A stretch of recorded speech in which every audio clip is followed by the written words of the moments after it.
What's a bull job you can't believe actually exists? There's an entire book about this. The author said one job he came across was while waiting on a carpenter to fix his shelves at the university he worked at. The carpenter had so many requests that the university hired someone to apologize that he couldn't get to it sooner. Or another aspect to a BS job is being so disliked by your boss that you are assigned less and less work to the point you walk off the job for 6 years and nobody notices until they're ready to give you an award, which seems ridiculous until you learn that actually happened.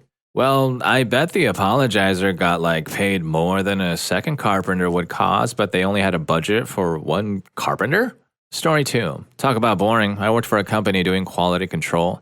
It consisted of me listening to calls from telephone agents to customers, getting them to sign up for a service. I was to catch fraud on the part of our associates. Now, occasionally, it could get a little exciting. You told the customer what, and that was the end of their career with our company. Most of the time, it was mundane calls, sometimes 2-hour calls with both parties talking about things like cats or relatives. Not my concern, but I still had to listen. I fell asleep on occasion and would have to start the call all over. One time I woke up and looked down the aisle and just about my entire department was asleep. Story 3. I have a former coworker that left her job to become a life coach. She definitely was not someone that needed to be giving life advice, and she was 26 years old. I still follow her on Facebook and can't figure out what she does or how she makes money. She keeps bragging that she makes 7 figures a month. Everyone that comments on her posts are also people who are life coaches in some capacity. So it's like this weird internal MLM circle of people just buying sessions with other life coaches. I can't imagine anyone outside of this buying life coaching lessons from any of these people. Hold on, wait. She makes 7 figures a month? Are they stick figures, Life coach stick figures? Yeah. Story 4. My friend works for a very large company that has 8 levels of management above him in IT. They have 6-figure management jobs that oversee something like 3 to 5 IT folks, and the guy above them manages 3 to 5 managers, etc., etc. He says that with the job he does, he can have 7 different levels of management, and no one cares what one level says, and crap can instantly change depending on random changes in the whims of any of them. Software developer here. When I finish a task in Jira, I drag and drop it to ready to test. Immediately after that, the system sends an email to all interested parties. 2 seconds after that, an idiot manager emails me to ask what's the status of my task. It really makes him mad when you don't respond because, dude, you literally just got an email saying what the status is. Story 6. Mine, I do pharmacy reconciliation. The insurance companies' databases are so crap as well as the pharmacies, and how they all run together just creates such a mess that the company I work for exists to reconcile the prescription with the payment. I then work as a support person for the account analyst. My job takes 20 to 30 minutes to do because I make very efficient macros. My manager is somewhat aware that I have broadband and tasked me with a database cleanup job that would literally take 40 plus years to verify and clean, so I don't really do it. What's the point? I work at home, so I get paid about $170 an hour.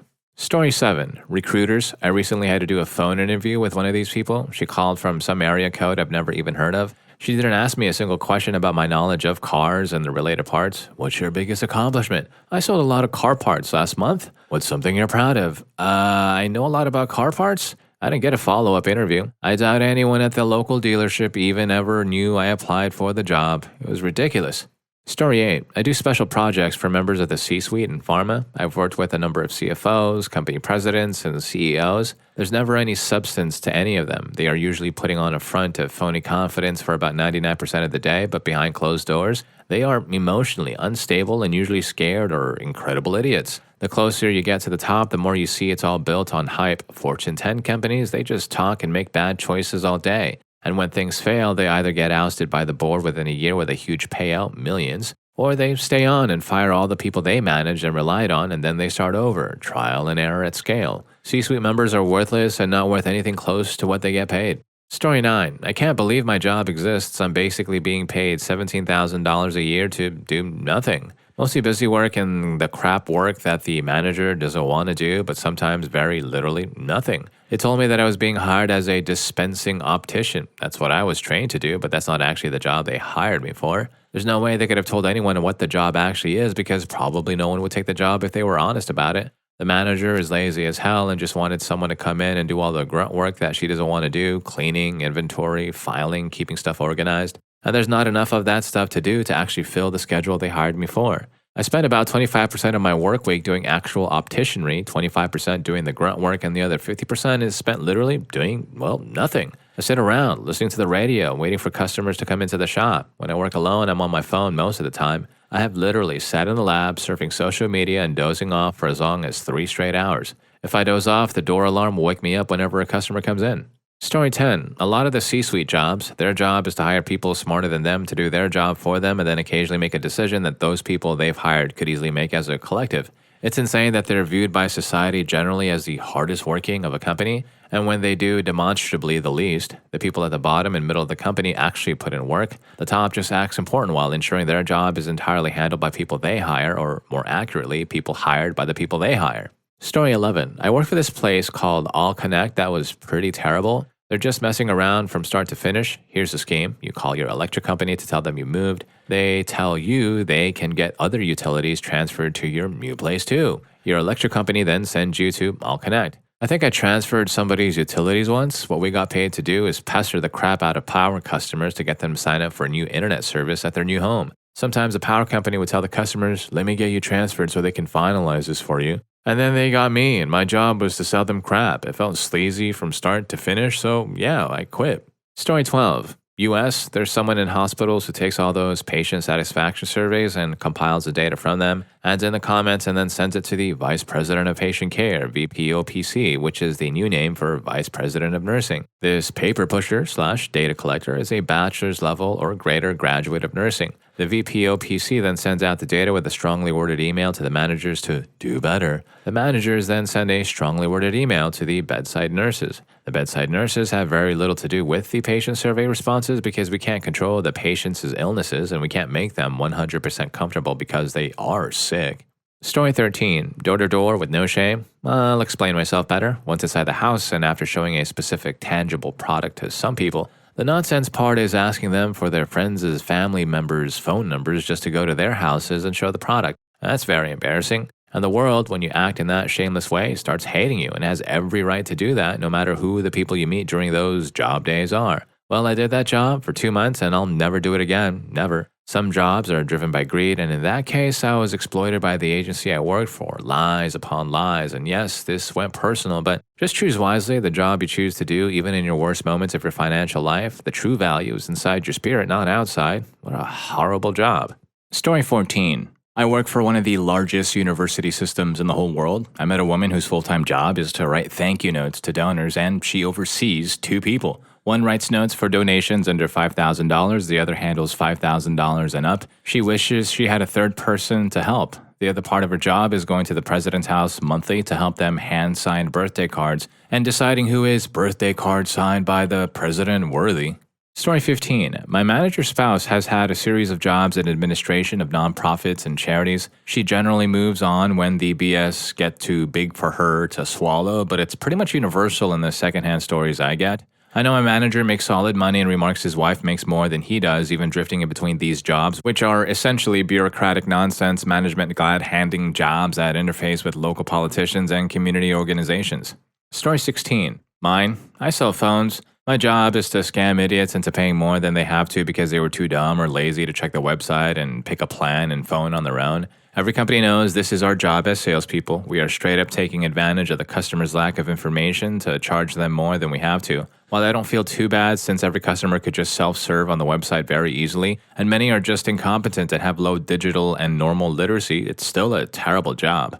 Story 17. I used to have a lot of friends who were computer engineers working for big firms, and honestly, from the sounds of it, I couldn't call what they were doing, quote-unquote, work. They would go to a company for 6 months to a year, get shuffled around between different teams and projects, go to Zoom meetings for this or that team or project, and so they got reassigned to something else or got a new job offer and get paid $100,000 per year to do pretty much nothing but sit on Discord and play games from home, while occasionally miking up for a Zoom or Teams call. I don't understand that industry at all.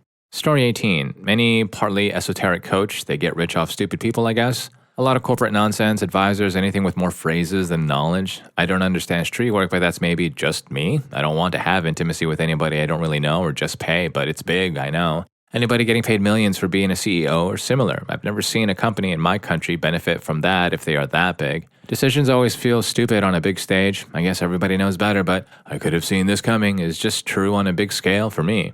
Story 19. Not a BS job exactly, but I used to work at a research institution and they had a full metal fabrication shop on site. I reckon those lads would, no joke, make about one thing for work in an entire year. They had every possible fabrication tool you could imagine. Super nice guys. At the same place, there was also a mailroom at one of the really small sites. Those guys would literally read the paper or talk nonsense for 7 hours and spend 1 hour accepting deliveries and calling the person responsible that their mail was there, at most. Again, absolutely super nice guys. Story 20. Testing vapes, like just puffing them to see if the mango vape actually tastes like mango. To be fair, I say that, but recently my dad bought a beer, and instead of having to orange beer in it, it had a red cider, so fair enough. Maybe if they didn't do this, someone would end up with a strawberry flavored vape that says it's supposed to have blueberry ice flavor inside, but like if your whole multiple hour job is 24/7 puffing vapes, that doesn't seem too safe. So, story 21. Agreed on chiropractors. Good coaching doesn't rely on pseudoscience. Bad coaches and coaching doesn't mean that all coaching is bad. The comparison to the restaurant is a false equivalency. By your logic, if some dishes at one restaurant are poison, all restaurants are poison. Each coach is a different restaurant. Back to chiros, they all use the same basis practices and call it medicine. Coaching, the effective and useful kind, uses good, proven methods to listen and help clarify, make plans, and hold people accountable. It's not medicine, as therapy is. On the other hand, some coaches claim that Reiki is a thing. That's not coaching, that's nonsense. Story 22. I worked a night watchman job for about 20 years where all I did was check exterior doors once a night in several small buildings and both interior and exterior doors in one large building. I sat in my vehicle watching the parking lot until employees left and then had the whole property for upwards of 6 hours or so to myself with no oversight. I did all kinds of non-work related stuff, including watching cable TV, metal detecting. It was a large and old property, and I found a lot of stuff like coins, minor Civil War artifacts, jewelry, coins dating back to the 1850s, and interesting household items like a silver thimble and such, hanging out with friends, playing video games, and many, many more activities. I ate their food and used their laundry facilities too. I took advantage in any way I could, benefit or take advantage. I did, including some serious things I won't mention. Good times. Story 23. Call center, whatever the heck it does or for whoever it does. Here's an example. Dear Americans and Canadians, no, you're not being called from FedEx to confirm addresses, and neither are you calling FedEx because of some ID number to correct an address to deliver on the next business day. It's a data mart call center. There are a lot of those over here in Mexico and on the other LATAM countries. Just a low-tier nonsense alternative to production lines in a factory, at least to not stay standing for 10 hours. And yes, Canadians, there are people who can speak French to have a measly bonus pay. Literally, that's all the worth value of learning French in Spanish-speaking countries. I'm not working there anymore. Screw that job. Just do yourselves a favor, hang up and block those calls. Story 24. My job is to not work for the competitors. I have no other tasks or requirements. I'm not required to be at the office. I have a company car and company credit card. I spend thousands every month on their card buying cool tech stuff to play with. Occasionally, I'll find a problem and build a robot or electronic tool to solve it. Occasionally, a coworker will ask for help on something they have run out of other ideas or options for. I may work 40 hours a year, but I know the secret and their sauce, and I'm not bound to keep it secret, so I'm on the payroll to keep me quiet. Story 25. Not just a job, but an entire industry. Health insurance companies exist almost entirely to make it harder for you to get what you need and suck as much money out of you, your provider, and the government coffers as possible. The execs of these places make obscene amounts of money for being not just useless, but actively harmful. Contrast with the alternative of a public agency for healthcare, which would at least have a purpose and also wouldn't pay really well. Worth noting that VA healthcare in the US, the only socialized healthcare system here, consistently receives high marks for patient satisfaction and efficiency. Story 26. Mine. My job basically became redundant when we returned from lockdown and hired additional workers. I literally just forward work up the chain after highlighting keywords in documents. I used to have to write the reports before, but I just feed it into ChatGPT and ask it to highlight the keywords. Nobody has realized anything yet, and I spend most of my day on Reddit or listening to podcasts. I don't feel guilty because the executives above me only work like 2 days a week, constantly mess up and get promoted and are twice my salary, so I guess you could argue that their job is more useless. But I'm on 135,000 AUD for copy-pasting into ChatGPT, so I'm not too jealous. Story 27. Honestly, serving and fine dining, I don't really make an impact on society or bring any change to the world. I usually work less than 30 hours a week and make about $80,000 a year. I have unlimited time off, high stress while I'm at work, but I don't take any work with me. It also keeps me in shape because I walk about 7 miles a shift. It's not an easy job. There's lots of skills required to work in high-end restaurants, but my contribution to the betterment of the human race is non-existent. Story 28. Most companies that are top-heavy, directors, senior directors, VPs, and SVPs, C-suite, every organization I've worked for has too many senior leaders tying up the fixed headcount budget instead of growing lower levels, managers, and below. In my opinion, this is the number one reason layoffs occur. They won't cut their own jobs and salaries or equity, so they cut the lower levels, rehire, rinse and repeat every 2 years. Also, MBB consultants, I've worked with a few and they are glorified PowerPoint experts paid $200,000 per year with companies paying $500,000 or more per assignment. Oftentimes, advice is not listened to by senior leaders except for layoffs. 100% of consultants I've worked with will manipulate the project engagement savings to make it look better than it really is. It's why MBB companies will lay off consultants every 2 years. HR tends to be useless and will look to remove problem employees as soon as possible, ASAP. I never had an AR person look out for the employee. They always protect the company first. Story 29. Video Stream Controller. My sister works for a large group that manages support staff for the media, cameramen, editors, etc. One day, she had to sanction 2 guys. They had to control the video feeds for a channel broadcast in the Arab world. They had to work in pairs to avoid any interruptions. Their role was to check that the feed was being broadcast properly and to take necessary measures in the event of a problem, so their job was to watch TV. And during their shift, an adult film was shown at the time when cartoons were broadcast in Arab countries. So, back to HR interview, she asked the first one, "Where have you been?" "Well, I went out to eat." And to the other guy, "And you, where were you?" "Well, I wasn't going to leave him to eat on his own, so I went with too." Story 30. My sister went to a private school. She is severely dyslexic, and public schools in my country don't really help you out. So she hung out with really rich people, the kinds that had butlers and a lot of help. One of her friends had this little Maltese, a really cute, very well-mannered dog. One day, this man entered the house and took the dog into another room. My sister asked who that man was and why they just took the dog in a room alone. Her friend explained that he was their dog's therapist and came 2 times a week to have a therapy session with the dog. Dumbfounded, my sister asked how much they were paying him. 300 euros every hour. This absolute genius was paid 600 euro a week just to probably play with the puppy in a room. So I guess scamming rich people actually works. Story 31. Home inspectors. It's a visual inspection of your home on that day. And that's it. The report is 75% canned content. They add pics and serial numbers for the appliances and charge upwards of $500 in some areas for about 2 hours of work. Maybe 3 if they took a lot of pics. Anything actually wrong with the house, they refer you to someone else who will charge their own fees to assess it. You'd be better off just hiring a plumber, an electrician, and a general contractor to do a walkthrough and actually call out things they need to fix. It's an entirely made-up industry and it doesn't even exist in the 70s. Now we've all been conditioned to think you can't buy a house without one. And if you're enjoying the video, don't forget to hit that subscribe and like button for more videos just like this.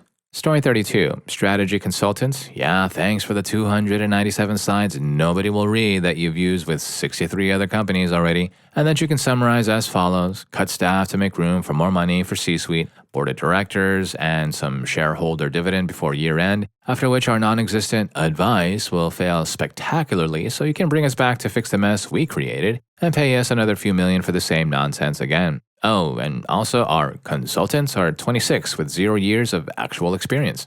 Story 33. A large portion of my department's work is nonsense. I work OEM repair parts for a manufacturer. Unless the parts are proprietary, custom machine parts, pre-programmed electronics, 90% of our business is redundant. If repair service companies and techs would just do a quick Google search and buy direct from that item's manufacturer, motors, brakes, some electronics, they'd save a huge amount of money. Frankly, the way the industry is structured, the service companies are ditching smarts and lower costs for lucrative service contracts. We are seeing more business than ever because of incompetence from the industry at large. Story 34. Mine, to be honest. I mean, I don't make a huge amount of money, but I do pretty good for being a chef. I was removed from my front of house role a couple of years ago due to a bunch of drama. I was put back into my old role as lead cook, but I didn't want to do any of the positions, so instead of losing me, my boss let me make up a completely new position. I make my own schedule, I cook whatever I want, whenever I want. I have 4 weeks PTO, health insurance, and I generally like my coworkers. Also, my stress went from being through the roof with a sore jaw constantly from clenching it so much to barely any stress at all. Story 35. Apparently, my coworker who was making $20K more than I was, we're both admin assistants. She had 1 more year of tenure than I did. She only had to report to 1 person and I was running after 2 and whatever else came my way. She quit last year, didn't know how good she had it, and then admitted she hadn't done any work for 6 months. She'd just come to work and sit, and thanks to her, no one is getting anywhere close to that kind of pay for what we do. Story 36. Big law attorney. Partners can pull 7 figures. It's so specialized that even their ostensible value add is generally passing awareness of a few dozen relatively inconsequential laws and regulations, plus glorified spell check document cleanup. The reality is they largely judge themselves internally and bizarrely seem to be judged externally by clients primarily on the basis of how quickly they can respond to emails. There is seemingly either no correlation or even an inverse correlation between demonstrated substantive ability and success within the field. Many of these guys and gals seem to struggle intensely to write more than 3 or 4 complete sentences or to read more than 5 or 6 on any given topic. The scariest part? There are tens upon tens of thousands of them in the United States alone. Story 37. I knew a guy who did sheetrock installation for a graphic designer. Well, technically, their city had a rule where women and minority-owned small businesses had priority in obtaining government contracts as long as they could perform the work. So an African-American woman he knew set up a laptop and color printer in the back room of a strip mall store incorporated as a graphic design business, then bid on local construction projects like replacing sheetrock in government buildings. She would usually get the contract and then subcontract it out to actual construction companies like his, so the work actually got done and pocketed the difference. She would do some actual graphic designing on occasion, but the vast majority of her company's business was being the middlewoman for these contracts. Story 38. Building movie sets in the IATSE union. Everything is done from scratch. Instead of buying doors or windows at Home Depot, they will build them from scratch using prop makers that are paid $60 or more per hour, plus 1x to 2x overtime pay. They also build walls from scratch using plywood and plaster, then skim coat and seal them, many steps before painting, instead of just using drywall, because there's a plastering job in the union that they have to preserve. My checks as a starting plasterer were about $4,000 per week after taxes. We worked 6 to 7 days a week, 12 hours a day for 3 months to build a 4-room house interior on a soundstage. It was a huge waste of time and resources, and we spent most of my time hiding from the union leads on the direction of my team lead because we don't want to finish too soon and put ourselves out of work before filming began. We had to stretch out the work so it would last. Story 39. If you don't do it well, product manager. It's so easy for lazy, inept, and morally bankrupt people to succeed in this role because it often takes years to be able to see if they meet their goals.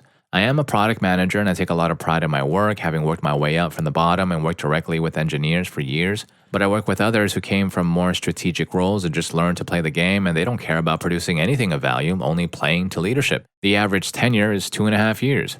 Story 40. I would say petty influencers, most celebrities, any flavor of corporate consultant, and to some extent luxury real estate agents. That said, I have met some real estate agents who really know how to find solutions to complex budget and law issues and property problems. They can be very useful and worthwhile, but an extreme minority. Consultants in the corporate world are just insanely useless as someone who has to interact with them pretty regularly.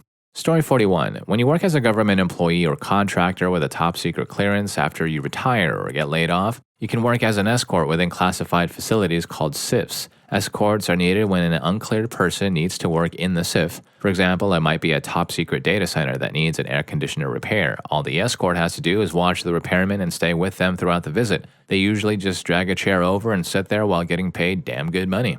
Story 42. Have you ever heard of an urban bat tracker? That's me. I'm the guy who steps into the night when the city sleeps, tracking the unseen ballet of bats against the backdrop of empty offices and starlit skies. My job is a blend of science and solitude. Armed with detectors that translate bat echolocation into something audible, I map their flight, study their behavior, and contribute to research that's vital for urban ecosystem conservation. It's not just a job, it's a commitment to understanding these misunderstood creatures of the night. The experience is surreal. As the world winds down, my work begins. I walk through parks and alleyways, under bridges, and alongside rivers. The city's nocturnal pulse becomes my soundtrack, a car horn here, a distant laughter there, all underlined by the constant rhythmic clicking of my bat detector. Each night is a lesson in patience and awe. Bats, these tiny, agile creatures, dart and dive in the darkness, almost like shadows flitting at the edge of my vision. There's a poetry in their flight, a kind of silent music that fills the night air. The pay is decent, surprisingly. It's a niche field, and expertise in urban wildlife ecology can be hard to come by, but it's not the money that keeps me here. It's the moments of connection, that feeling of being a part of something bigger and wilder right in the heart of the city. Sometimes the most extraordinary things are hidden in plain sight, waiting to be discovered in the quiet symphony of the night. Story 43. My aunt and her daughter both do seasonal work as hand pollinators and harvesters. Certain types of plants, saffron, vanilla orchids, have very small windows of time when you can pollinate or harvest from them, a couple of hours to a half day. So the growers need people who can work fast and delicately to hand pollinate or harvest whatever plant they're growing. Plus, if the plant is small and they grow in the ground, it's a lot of bending to get down and do whatever has to be done, especially if they have a whole field of tiny flowers and you're using tweezers or a tiny paintbrush. My auntie and cousin have been doing it for years now. They always get called back and make a lot of money for 1 to 2 days of work.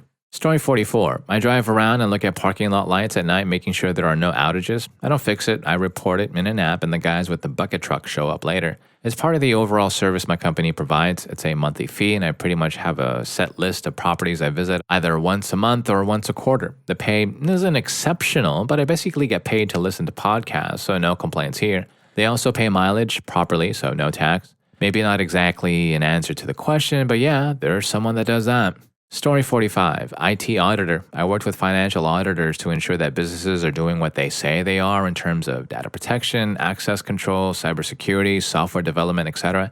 It is a lot of, what are your policies and procedures? Do you follow them? Do they map to NIST, ISO, and other frameworks and best practices? There is a lot of asking questions and ensuring people are doing what they should be doing. Occasionally, you discover fraud or incompetence and get a VP fired. It requires decent IT skills, lots of continuing education, strong soft skills, and a solid nonsense detector. I work mostly remotely. I get European levels of vacation with American IT pay and no mandatory overtime. I get paid to do training, attend conferences, and get certs and CPEs built in by regular hours.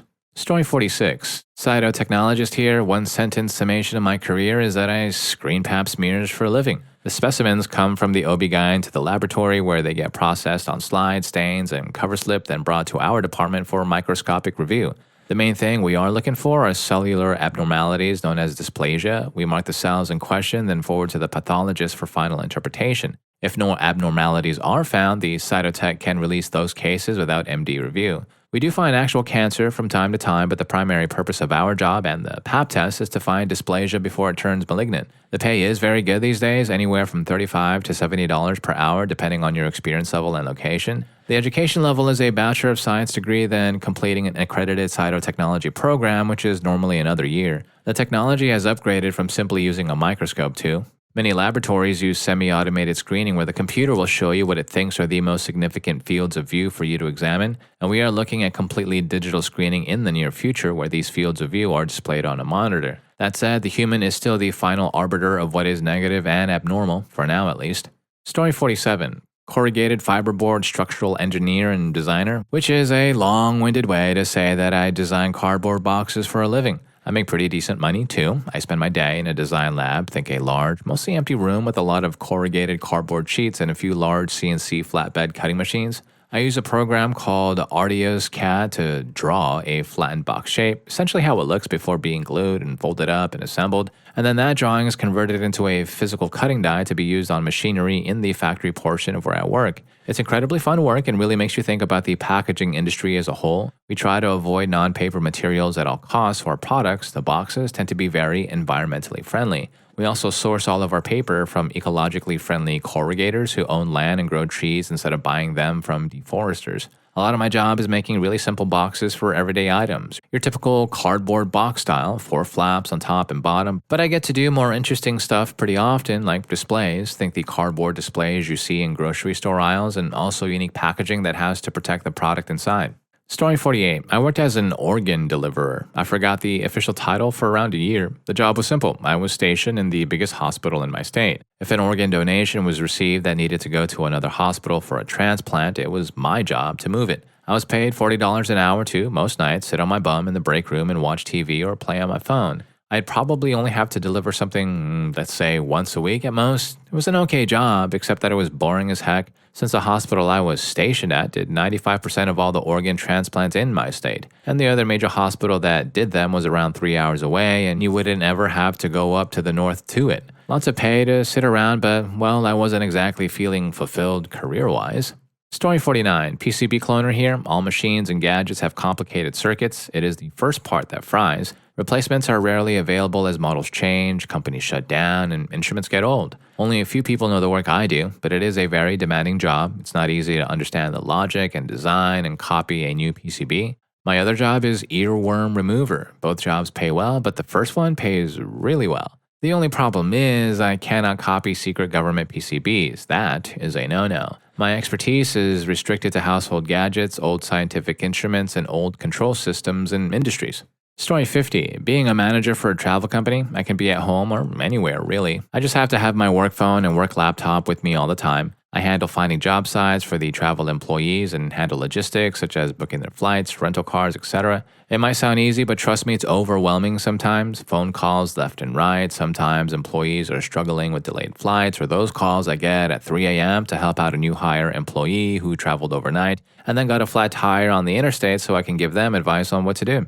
Story 51. I used to build ski lifts, which was pretty niche in and of itself, but the real gem was the person who, once all the towers were up and the main rope was run, came down to splice the rope into a continuous line. Our guy was one of just 6 old-timers in the country who did tow rope splicing for ski lifts, tramways, etc., and they got paid very, very well, but he basically lived 10 months out of the year traveling the country in his pickup truck, so his home life wasn't a very high quality, and the arthritis and scarring on his hands from decades of manipulating steel rope is probably the reason why not many people are willing to take over the reins. Story 52. I have a friend that does land management for those places that offer hunts for rich people. He'll dress the property, for lack of a better term, to make the ideal conditions for quail, hogs, or deer or whatever. He flies around in this little dinky plane, checking on tree cover and looking for bedding areas and whatnot. A big part of his job is blowing up beaver dams and terminating wild hogs. He has a side business, sighting and rifles. He said once that he thought God created hogs for the sole purpose of sighting and rifles. Interesting dude. Story 53. Digital forensics. You handle evidence that involves computers, hard drives, cell phones, etc. for court cases, and sometimes get to hack into phones or dig through hard drives looking for stuff that's hidden. I took a class on it. It seemed really interesting. I then talked to someone who did it for their career who told me in no uncertain terms to find a different field to work in. Apparently, you see a lot of really awful things on a daily basis and have to testify in court pretty often, but you do make decent money with really good benefits. Story 54. If anyone has a suggestion for a career in the medical field, laboratory, etc. that makes at least $100,000 a year starting, preferably a bachelor's but master's is fine too, please let me know. I'm in school now for radiation therapy, but I don't think it's going to pay enough, even though I do enjoy it. I really enjoy helping others. Radiation therapy is very rewarding. I love being there for my patients. The money is just, well, not what I'm looking for. Also, I really don't want to be a nurse. I give props to all the nurses out there, though. I don't know how y'all do it. Story 55. People know the field, but not the details. I'm in cybersecurity sales, specifically banks, but sometimes other companies. You know that FDIC protection? It comes with a stipulation. Annually, those banks have to be tested by a company like ours for security risks. So my job is to convince banks to let my team try to steal from them, and they have to do it. So basically, whoever calls them first gets the job. I get 10% of basic runs and 30% of our big jobs, where we are dressing as cleaners and making copies of ID cards to spoof, etc. Our bottom shelf service is $50,000, and for a full team 2-week test, it's $500,000. I'm a good salesman, so usually it's something in between. The best part of my job is debriefing the client as we go. The contract has upper management and executives in on us doing it, watching us do it, but they can't tell anyone at the bank. So they sit and sweat seeing my guys get closer and closer. That's if the first day doesn't immediately crack them open with an email. Hey, this is Bob in IT and we need your credentials. Those are fun. My favorite was showing a Fortune 500 entertainment company CFO footage of my 20-year-old intern convincing his secretary to let him into the entire financial system where he took $100 million. He called her as a work-from-home security consultant, put an hour-long YouTube video of baby crying noises, and kept apologizing as he slowly turned the volume up every few minutes. The fact my team almost never has to actually hack anything says a lot about how easy it is to get people to give up sensitive info.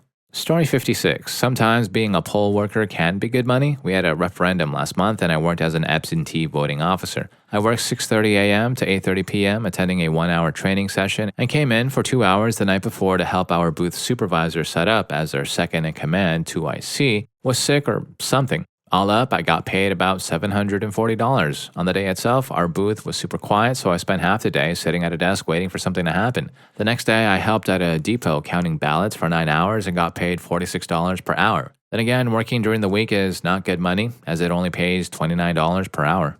Story 57. I have 2 weird ones. During the day, I'm a government banker. I meet with government officials and help them with lending, liquidity, and payments technology. This involves lots of conferences, which are basically giant parties, leading complex fintech implementations, and driving through beautiful country to perform in-person meetings with out-of-the-way counties and cities. Pay starts at $100,000 or more, and by late career, you can easily clear $300,000. By night, I am a mix engineer, receiving audio files from clients over the internet and making their home recordings recordings sound like professionally made songs. This one is less of a consistent job and more of a gig economy thing, but once you have a good reputation, you can easily make a few hundred for a few hours' work.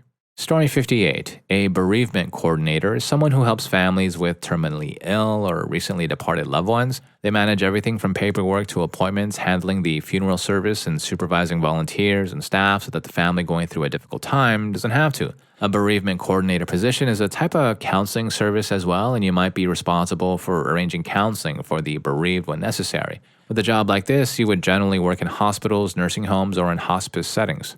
Story 59. I work a not super common job, but a field that's always in need. I'm a NASCO inspector. I pilot robotic cameras down storm and sanitary systems to determine issues and map it out. I make about $2,000 a week with about 50% of the year traveling but home on the weekends. My company works with townships and towns who give us their maps. We bring in jetting equipment to clean the lines and video the lines. We then locate all the points of access and issues with survey equipment to create a GIS map for the client. We also do remediation and other types of work, but it's always different each day. The job only requires basic computer knowledge and only a high school GED equivalent. The only downside is dealing with sewage, but you get enough PPE that it doesn't ever become an issue. Every town, city, etc. needs this kind of work, and some areas of the US pay over $90 per hour for this type of work. And if any of these stories got to you, here's more for you. YouTube thinks you're going to love this. I'll catch you in that video.